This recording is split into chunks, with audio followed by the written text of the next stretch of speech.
মিজানুর রহমান আজহারি বলেছেন, মসজিদের নাম আহলে হাদিস দেওয়া যাবে না।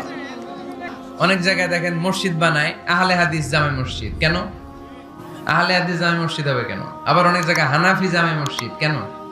সমস্যা কি আপনাদের? ভাগ করেন কেন?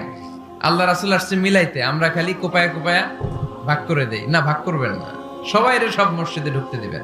আহলে হাদিসের ভাইরা হানাফি ভাইদের সাথে মসজিদে সালাত পড়বে। হানাফি মাযহাব যারা মানে তারা আহলে হাদিসের ভাইদের সাথে সালাত আদায় করবে। ঠেলাঠেলি আছে? কাবা ঘরের সামনে কেউ এইভাবে বুকে বাঁধে আল্লাহু আকবার, এইভাবে দেখছেন না? কেউ এইভাবে, আবার হানাফিরা এইভাবে। মালিকীদের কিছু লোক আছে এরা বাঁধেই না, ছেড়ে রাখছে। কি করবি কর, বাঁধবো না এইভাবে। হ্যাঁ, করে কিছু করারও নাই, এরা ছেড়ে দিয়ে নামাজ পড়ে। তো আল্লাহর ঘর এখানে, প্রতিটা নবীর পদ ধুলি লেগেছে যেই মক্কায়, প্রিয় হাবিবের শ্বাস প্রশ্বাস এখনো মিশে আছে এই কাবা ঘরে।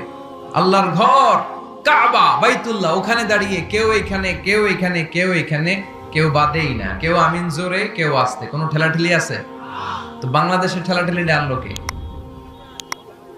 কেন এই ঠেলাঠেলিটা করেন? কথা কি বুঝেন? ঠেলাঠেলির দিন শেষ, ঐক্য গড়ার বাংলাদেশ। চিল্লায় বলো ঠিক কিনা? নাম দিলে শিরক বেদাত হবে না, একটা গোষ্ঠীর মধ্যে চলে যায়, তাই না দেওয়াই ভালো।